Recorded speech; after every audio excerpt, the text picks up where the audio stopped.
Hello everyone, welcome to Tulasi foods అండి. ఈరోజు chicken curry ఎలా చేయాలో చూపిస్తాను మీకు. ఫస్ట్ చికెన్ అయితే రాగానే ఉప్పు పసుపు వేసి ఇలా వాటర్ ఫుల్గా పట్టేసి వదిలిపెట్టాలండి. అందులో ఉన్న ఏదైనా ఫ్యాట్స్ ఆయిల్స్ ఉంటే శుభ్రంగా పోతాయి. ఇలా క్లీన్ చేసుకున్న చికెన్ అయితే కుక్కర్లో తీసుకొని కొంచెం పసుపు ఉప్పు ఆయిల్ కొంచెం వాటర్ వేసుకుంటే వేసుకోవచ్చండి. వాటర్ కావాలంటే అక్కర్లేదు, చికెన్లో వాటరే సరిపోతుంది. ఈ విధంగా వేసి ఒక 4 విజిల్స్ రప్పించుకొని కొంచెం అల్లం వెల్లుల్లి పేస్ట్ కూడా వేసుకున్నానండి. ఇలా కుక్కర్ అయితే లిడ్ క్లోజ్ చేశాను.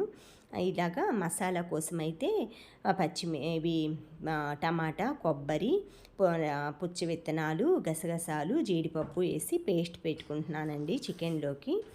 ఒకవైపు ఏమో బగారా రైస్ చేసుకుంటున్నాను. ఈ విధంగా చికెన్కి స్టవ్ అయితే ముట్టించి ఇలా పాత్ర పెట్టి ఆయిల్ వేయాలండి.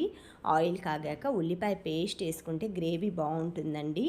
ఇలా ఆనియన్ పేస్ట్ వేసి బాగా దూరగా వేయించుకోవాలండి. అందులో పచ్చి వాసన అంతా పోయే వరకు ఆనియన్ అయితే వేయించుకోవాలి. ఆనియన్ వేగిందండి. తర్వాత మనం పేస్ట్ చేసుకున్న టమాటా ఇవంతా గ్రేవీ ఉంది కదండి, జీడిపప్పు గసాలు అన్నీ వేసింది పచ్చివేనండి, అవి ఫ్రై ఏం చేయలేదు. మెత్తగా మిక్సీ పట్టుకొని అవి కూడా పచ్చి వాసన పోయే వరకు వేయించుకోవాలండి.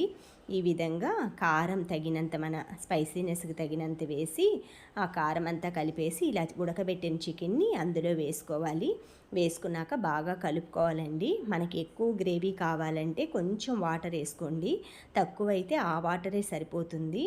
ఇలాగా గరం మసాలా ఇంట్లో తయారు చేసిందండి. ఇలా చికెన్లో వేసేసుకొని కొత్తిమీర అంతా వేసి కొంతసేపు ఒక్క 5 మినిట్స్ ఉంచేసి దగ్గరకు వచ్చేసిందండి. ఆఫ్ చేసేస్తాను. వేడి వేడిగా చికెన్ విత్ బిర్యానీ బగారా రైస్తో రెడీ అండి. Thank you friend, thank you for watching, thank you for valuable time. Bye అండి.